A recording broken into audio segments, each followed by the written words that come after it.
નમસ્કાર દર્શક મિત્રો, રિયલ સમાચારમાં આપનું હાર્દિક સ્વાગત છે। સમાચારોની શરૂઆત કરતા પહેલા એક નજર કરીએ આજના મુખ્ય સમાચારો પર।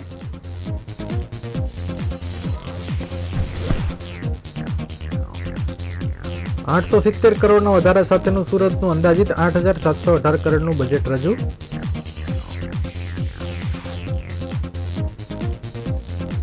નગર પ્રાથમિક શિક્ષણ સમિતિની એક શિક્ષિકાએ અપશબ્દો બોલી આચાર્ય સામે કર્યા આક્ષેપો।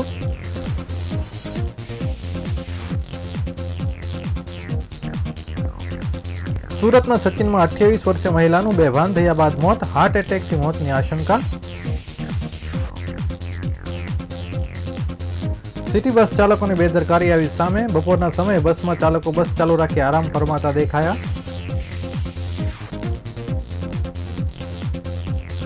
સ્કૂલની બહાર જ ધોરણ 12ની વિદ્યાર્થીની છેડતી કરનાર યુવક ઝડપાયો।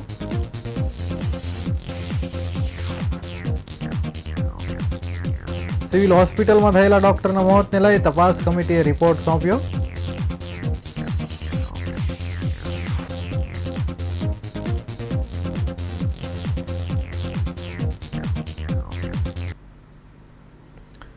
સમાચારો વિગતવાર જોઈએ। સુરત મહાનગરપાલિકાનું વર્ષ 2024-25 માટેનું ડ્રાફ્ટ બજેટ આજે 29 જાન્યુઆરીના રોજ પાલિકા કમિશનર શાલિની અગ્રવાલે રજૂ કર્યું હતું। સ્વચ્છતામાં નંબર 1 સિટી બન્યા બાદ હવે સુરત શહેર વિકાસ માટે પાલિકાએ વધુ રકમ ખર્ચ કરવાનો નિર્ણય લીધો છે। લોકસભાની ચૂંટણીનું વર્ષ હોવાથી શહેરીજનોને ફીલ ગુડનો અહેસાસ થાય અને વેરાનો બોજ ના વધે, છતાં મહાકાય પ્રોજેક્ટ માટે જરૂરી વ્યવસ્થા 475 ચોરસ કિમીના વિસ્તારમાં પ્રાથમિક સુવિધા અને મનપાને ચલાવવા માટે હજારો કર્મચારીઓના મહેકમ ખર્ચની વ્યવસ્થા વચ્ચે બેલેન્સ કરીને મનપા કમિશનર શાલિની અગ્રવાલ તેમજ ટીમને સુરતના અધિકારીઓએ સતત 3-4 દિવસની રાત ઉજાગરા કરી તૈયાર કરેલા વર્ષ 2024-25ના ડ્રાફ્ટ બજેટનો મુસદ્દો તેમજ વર્ષ 2023-24નું રિવાઇઝ બજેટ મનપા કમિશનરે આજે જાહેર કર્યું છે। સુરત મહાનગરપાલિકા કમિશનર વર્ષ 2024-25 માટે 8,718 કરોડનું ડ્રાફ્ટ બજેટ રજૂ કર્યું છે। પાલિકાએ સુરત શહેરના વિકાસ કાર્યો માટે અધધ રૂપિયા 4,121 કરોડની જોગવાઈ કરી છે। કમિશનરને જાહેર કર્યું કે આ વર્ષે પહેલી વખત સુરત મહાનગરપાલિકાની રેવન્યુ આવક 5,000 કરોડને પાર કરશે। અંદાજ અનુસાર રેવન્યુ આવક 5,025 કરોડ થશે, જ્યારે રેવન્યુ ખર્ચ 4,597 કરોડ પર પહોંચશે। જો કે રાહતની વાત એ છે કે શહેરીજનો વેરાનો બોજ વધારવામાં આવ્યો નથી। પાલિકા કમિશનરે કહ્યું હતું કે પહેલીવાર 8,000 કરોડથી વધુનું ડ્રાફ્ટ બજેટ રજૂ કરાયું છે અને પહેલીવાર વિકાસ કાર્યો પાછળ 4,000 કરોડની વધુની રકમ ખર્ચ કરવામાં આવનાર છે। પ્રજા પર કોઈ પણ પ્રકારનો કર દર વધાર્યા નથી, તેથી આ બજેટને વિકાસલક્ષી બજેટ કહી શકાય। ગયા વર્ષે 7,848 કરોડનું બજેટ મંજૂર કરાયું હતું, તેની સરખામણીએ આ વર્ષે બજેટનો કદમાં 870 કરોડનો વધારો થયો છે।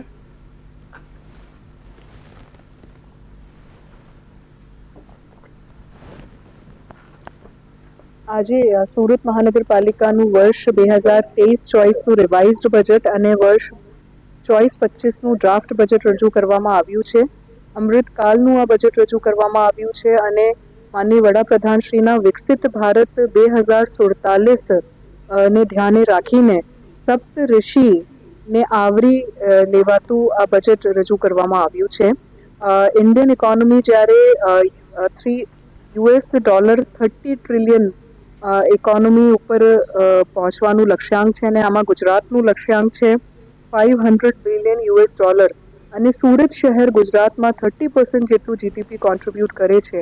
એ બધા વસ્તુઓને આવરી લઈને આ બજેટ બનાવવામાં આવ્યું છે। એટલે physical infrastructure, social infrastructure, economic development, human development index અને એન્વાયરમેન્ટલ સસ્ટેનેબિલિટી આ બધું જ આ બજેટમાં ઇન્ટિગ્રેટ કરવામાં આવ્યું છે। સમાજના દરેક વર્ગના લોકોનું સર્વાંગી વિકાસ થાય, મહિલાઓ, બાળકો, સિનિયર સિટીઝન્સ, દિવ્યાંગો અને શહેરી ગરીબ એ પણ આ બજેટમાં આવરી લેવામાં આવ્યું છે। અત્યારે સુધીનું સૌથી મોટું કદ ધરાવતું બજેટ છે। 8,718 કરોડનું આ બજેટ રજૂ કરવામાં આવ્યું છે અને આમાં વિના કર દર વધારાનું બજેટ રજૂ થયેલ છે અને કેપિટલ એક્સપેન્ડિચર માટે 4,121 કરોડનું એસ્ટિમેટ મૂકવામાં આવ્યું છે, જે પણ અત્યાર સુધીનું સૌથી વધારે કેપિટલ એક્સપેન્ડિચર છે। યાની કે વિકાસલક્ષી કામોને પ્રાધાન્યતા આપવામાં આવી છે અને સુરત શહેરને સસ્ટેનેબલ સિટી ઓફ ટુમોરો અને most liveable city of tomorrow અને વર્લ્ડ ક્લાસ ઇન્ફ્રાસ્ટ્રક્ચરની દિશામાં આગળ લઈ જવા માટેનું આયોજનો 2024-25ના બજેટમાં કરવામાં આવ્યા છે।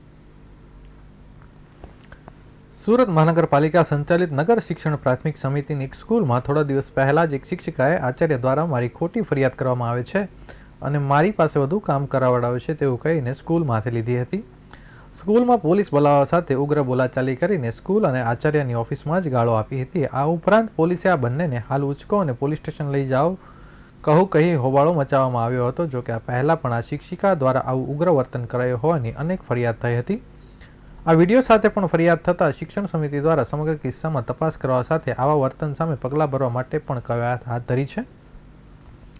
સુરત નગર પ્રાથમિક શિક્ષણ સમિતિની ભેસ્તાન વિસ્તારમાં એક શાળાનો વિડીયો હાલ સોશિયલ મીડિયા પર વાયરલ થઈ રહ્યો છે. ભેસ્તાનની એક શાળામાં શિક્ષિકાની બદલી થતાં તેઓએ પોતાની પાસે આચાર્ય દ્વારા વધુ કામ કરાવવામાં આવે છે અને ખોટી ફરિયાદ કરવામાં આવે છે તેમ કહીને હોબાળો મચાવ્યો હતો. એક તરફ વિદ્યાર્થીઓ અભ્યાસ કરતા હતા ત્યારે આ શિક્ષિકા હોબાળો મચાવતા હતા. હાથમાં ચપ્પલ લઈને આચાર્યને પોલીસની હાજરીમાં મારવા પહોંચી ગયા હતા. આ ઉપરાંત તેઓ ગંદી ગાળો બોલતા હતા તે પણ વિડીયોમાં આવી ગયું છે. આ ઉપરાંત અન્ય શિક્ષકોએ પણ તે ગાળો આપતા હતા. પોલીસની હાજરીમાં જ ગાળાગાળી અને મારામારીના દ્રશ્યો જોવા મળ્યા છે. આ અંગેનો વિડીયો વાયરલ થયા બાદ શિક્ષણ સમિતિએ તપાસ કરતા અન્ય સ્કૂલમાં પણ આ શિક્ષિકા દ્વારા ઉગ્ર વર્તન કરાતું હોવાની ફરિયાદ બહાર આવી છે. આ ઉપરાંત સમગ્ર કિસ્સામાં શિક્ષણ સમિતિએ ઇમેજને ધક્કો ન લાગે તેવી રીતે કામ કરવા માટે કહ્યું છે. શિક્ષણ સમિતિ દ્વારા તપાસ હાથ ધરવામાં આવી છે અને સૂત્રો પાસેથી માહિતી અનુસાર આ શાળામાં ગાળો બોલતી હંગામા મચાવનાર શિક્ષક સામે નજીકના દિવસોમાં શિક્ષાત્મક પગલાં ભરાય તેવી પણ પૂરી શક્યતાઓ છે.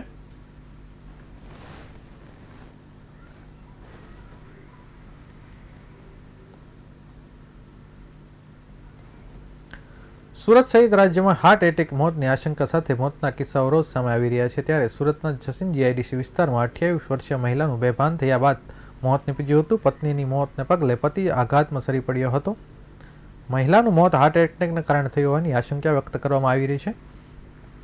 મળતી માહિતી પ્રમાણે મૂળ યુપી અને સચિન જીઆઈડીસી વિસ્તારમાં આવેલ સંધ્યા પાર્ક સોસાયટીમાં 28 વર્ષીય રાજનીતા સંદીપ ગૌતમ પતિ સાથે રહેતી હતી. પતિ ધાગા બનાવવાનું કામ કરતો હતો ત્યારે રાજનીતિ સચિન વિસ્તારમાં જ આવેલ એક ખાતામાં સાડી સ્ટોન લગાવવાનું કામ કરતી હતી અને બંને ગુજરાન ચલાવી રહ્યા હતા. ગતરોજ રાતે રાજનેતા સચિન રોડ પર નંબર 33 પર આવેલ ખાતામાં સાડીના સ્ટોન લગાવવા માટે ગઈ હતી. દરમિયાન તે ચક્કર આવી પડી ગઈ હતી.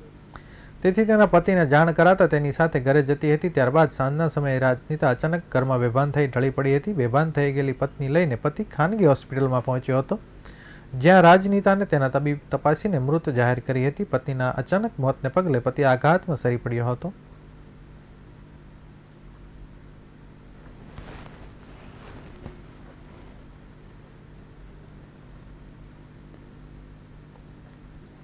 સુરત મહાનગરપાલિકાની સિટી બસો બપોરના સમયે 2 કલાકથી વધારે સમય બસ ચાલુ રાખીને ડ્રાઈવરો સૂઈ જાય છે. ક્યારેક કોઈની બસને ગેરમાં નાખી દીધી અને અકસ્માત સર્જાયો તો જવાબદારી કોની તેવા પ્રશ્નો સાથેનો વિડીયો વાયરલ થઈ રહ્યો છે, જેની સામે તપાસ કરવા માટેની માંગ પણ પૂર્વ કોર્પોરેટર દ્વારા ઉઠાવવામાં આવી છે. આ ઉભેલી બસ 2 કલાક ચાલુ રાખવાનો મતલબ શું છે? સુરત મહાનગરપાલિકાની તમામ બસોની વિજિલન્સ તપાસ કરવી જોઈએ.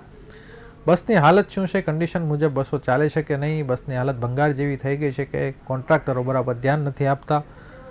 એ તમામ તપાસ થવી જોઈએ. સાથે ડીઝલ કયા પંપે પુરાવે છે એના પણ પુરાવા સુરત મહાનગરપાલિકા જવાબદાર અધિકારીએ લેવા જોઈએ.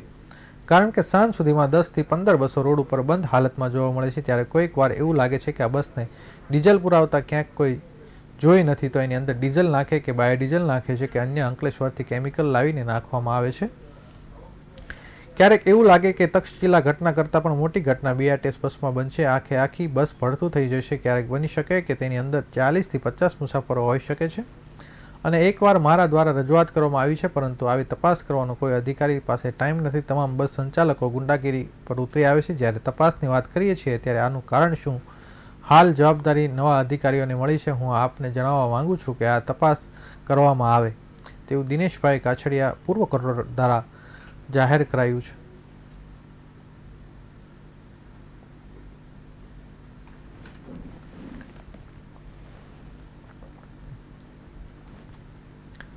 સુરતમાં જાહેરમાં છેડતીના બનાવમાં વધારો થઈ રહ્યો છે. ત્યારે વરાછા વિસ્તારમાં સ્કૂલની બહાર જ ધોરણ 12ની વિદ્યાર્થીનીની છેડતી કરવામાં આવી હતી, જેથી વિદ્યાર્થીનીઓએ સ્થાનિકો અને પરિવાર શિક્ષકોને જાણ કરી હતી, જેથી પોલીસ ફરિયાદ નોંધવામાં આવી હતી, જેથી પોલીસે આરોપીને ઝડપી લઈ કાયદેસરની કાર્યવાહી હાથ ધરી છે. વરાછા પોલીસ સ્ટેશનમાં મળતી માહિતી અનુસાર વિદ્યાર્થીને છેલ્લા ઘણા સમયથી છેલ બટાવ ચિરાગ ખૂંટ છેડતી કરતો હતો આ અંગે વિદ્યાર્થિનીઓએ થોડા દિવસ કોઈને જાણ કરી નહોતી. જોકે આ યુવકે ફરીથી વિદ્યાર્થિની શાળાએ જતી હતી ત્યારે સ્કૂલ નજીક જેડી રેસ્ટોરન્ટ પાસે સીટી મારી હતી, જેથી વિદ્યાર્થિનીએ આસપાસ ઉભેલા લોકો અને ઘરના પરિવારને જાણ કરી હતી. વિદ્યાર્થિનીએ ફરિયાદના આધારે પોલીસે કાર્યવાહી કરી હતી. છેલ બટાવ યુવકે વિદ્યાર્થિનીનો હાથ પકડી લઈ બીભત્સ હરકતો કરી હતી. વિદ્યાર્થિનીએ શાળા શિક્ષકને પણ કહ્યું હતું કે જેથી શિક્ષકોએ પોલીસને જાણ કરી હતી, જેથી વરાછા પોલીસે 26 વર્ષીય ચિરાગ ખૂંટની છેડતીનો ગુનો હેઠળ ધરપકડ કરી કાયદેસરની કાર્યવાહી હાથ ધરી છે.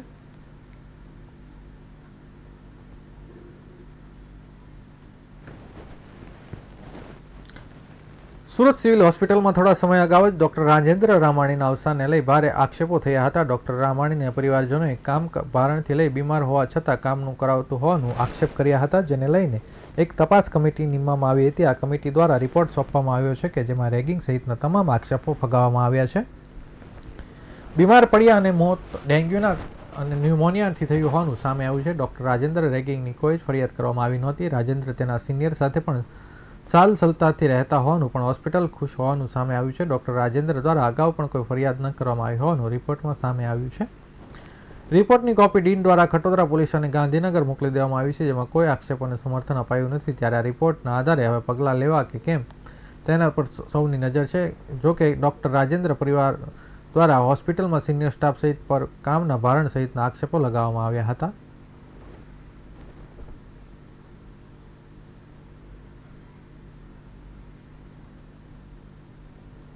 સુરતના ડિંડોલી વિસ્તારમાં એક યુવક પર જીવલેણ હુમલો કરવામાં આવ્યો હોવાની ઘટના સામે આવી છે, જેની જાણ થતાં જ પોલીસ ગુનો નોંધી તપાસ હાથ ધરી છે.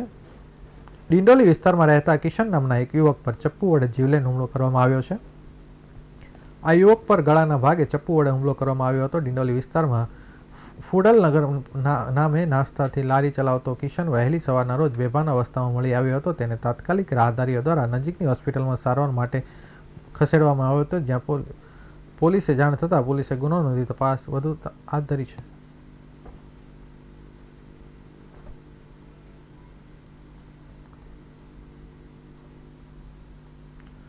સુરતમાં પાલ આરટીઓ ખાતે આવેલ ગ્રાઉન્ડ પર કહાર માછી સમાજના યુવાનો માટે ક્રિકેટ ટુર્નામેન્ટનું આયોજન કરવામાં આવ્યું હતું. છેલ્લા 15 વર્ષથી શ્રી કહાર માછી સમાજ સુરત દ્વારા ક્રિકેટ ટુર્નામેન્ટનું આયોજન કરવામાં આવે છે. ત્યારે દર વર્ષની જેમ આ વર્ષે પણ યોજાયેલ ક્રિકેટ ટુર્નામેન્ટમાં સુરત શહેર ગુજરાત રાજ્યના અલગ અલગ શહેરો અને જિલ્લાઓ જેવા કે અમદાવાદ, વડોદરા, ભરૂચ, વાપી, નવસારી, સેલવાસથી આવેલ 16 જેટલી ટીમોએ આ ક્રિકેટ ટુર્નામેન્ટમાં ભાગ લીધો હતો, જેમાં સાંઈ સેવા 11 અને બબુ 11ની ટીમ વચ્ચે ફાઇનલ મેચ રમાઈ હતી.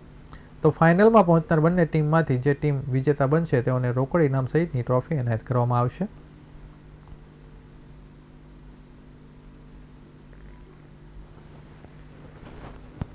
ચેતન નોનીલાલ ખોલોવાળા છે અને હું શ્રી કારમાથી સમાજનો પ્રમુખ.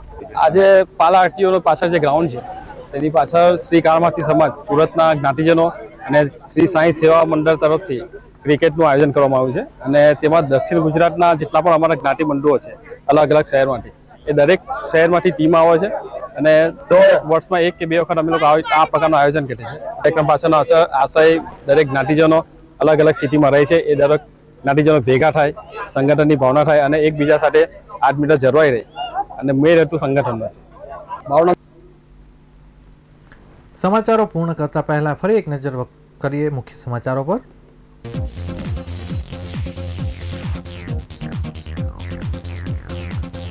$870 કરોડના વધારા સાથે સુરતનું અંદાજિત 8,718 કરોડનું બજેટ રજૂ કરાયું.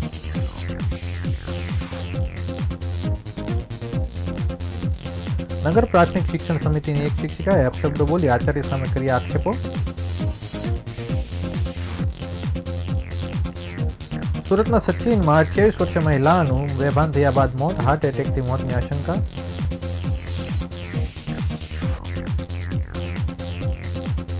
સિટી બસ ચાલકો બેદરકાર, બપોરના સમયે બસમાં ચાલકો બસ ચાલુ રાખી આરામ ફરમાવતા દેખાયા.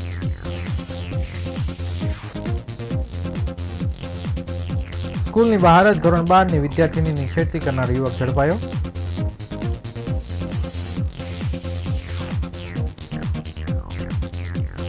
સિવિલ હોસ્પિટલમાં થયેલ ડોક્ટરના મોતને લઈ તપાસ કમિટી રિપોર્ટ સોંપ્યો.